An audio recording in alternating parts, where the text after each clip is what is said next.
നമുക്ക് ഈ കോവിഡ് വന്നതിന് ശേഷം നമ്മളിങ്ങനെ ഈ സമ്പർക്കമൊക്കെ കുറഞ്ഞ് അതൊക്കെ പ്രശ്നമായ സമയത്ത് മുതൽ ഒത്തിരി പേര് കയ്യിൽ വിശുദ്ധ കുർബാന സ്വീകരിക്കുന്നുണ്ട്. കയ്യിൽ വിശുദ്ധ കുർബാന സ്വീകരിക്കുമ്പോൾ ഞാൻ നിങ്ങളെ പ്രത്യേകം ഓർമ്മിപ്പിക്കുകയാണ്, നിങ്ങൾ പരിശുദ്ധ കുർബാന ആദരവോടെ വാങ്ങണം.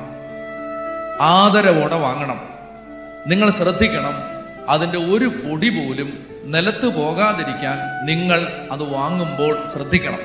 അലക്ഷ്യമായിട്ട് പരിശുദ്ധ കുർബാന എടുത്ത് ഭക്ഷിച്ചിട്ട് പോകരുത്. എനിക്ക് പറയാനുള്ളത്, എൻ്റെ ഒരു തികച്ചും വ്യക്തിപരമായ ഉപദേശം, നിങ്ങൾക്ക് സാധിക്കുമെങ്കിൽ നാവിൽ വിശുദ്ധ കുർബാന സ്വീകരിക്കുക. സാധിക്കുമെങ്കിൽ. എല്ലായിടത്തും പ്രായോഗികമല്ല, എല്ലായിടത്തും അത് അങ്ങനെ രീതിയില്ല.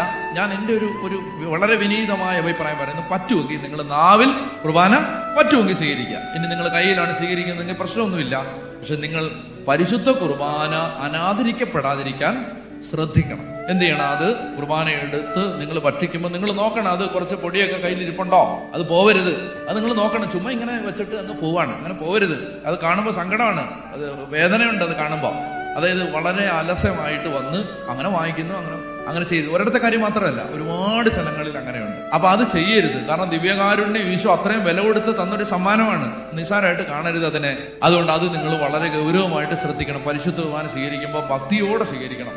ഇച്ചിരി സമയം എടുത്തോട്ടെ, സാരമില്ല, ഭക്തിയോടെ സ്വീകരിക്കണം. അപ്പൊ നിങ്ങൾ പരിശുദ്ധ കുർബാനയുടെ പൊടിയും ഒന്നും അത് താഴോട്ട് പോകാതിരിക്കാൻ നിങ്ങൾ ശ്രദ്ധിക്കണം. നമ്മൾ അറിഞ്ഞുകൊണ്ട്, അറിയാതെ നമുക്കൊന്നും ചെയ്യാൻ പറ്റില്ല. അറിഞ്ഞുകൊണ്ട് അങ്ങനെ ചെയ്യരുത്. അലക്ഷ്യമായിട്ട് വന്ന് കുർബാന സ്വീകരിച്ച് ഒരു ലെവലില്ലാതെ പോകരുത്. പരിശുദ്ധ കുർബാന സ്വീകരിച്ചിട്ടൊക്കെ എങ്ങനെയാ നടന്നു പോണ്ടേ? അതിങ്ങനെ നമ്മൾ ഇങ്ങനെ വരുന്നു, ഇങ്ങനെ വാങ്ങിക്കുന്നു, അത് ഇങ്ങനെ ഭക്ഷിക്കുന്നു, പിന്നെ കൈ വീശി ഇങ്ങനെ തുടച്ച് അങ്ങ് പോകുന്നു. അങ്ങനെയാണോ പോകണ്ടേ? അങ്ങനെയല്ല. പരിശുദ്ധ കുർബാന സ്വീകരിച്ചിട്ട് ഈശോയെ സ്വീകരിച്ചിട്ട് കൈയൊക്കെ കുപ്പി പോണ്ടേ?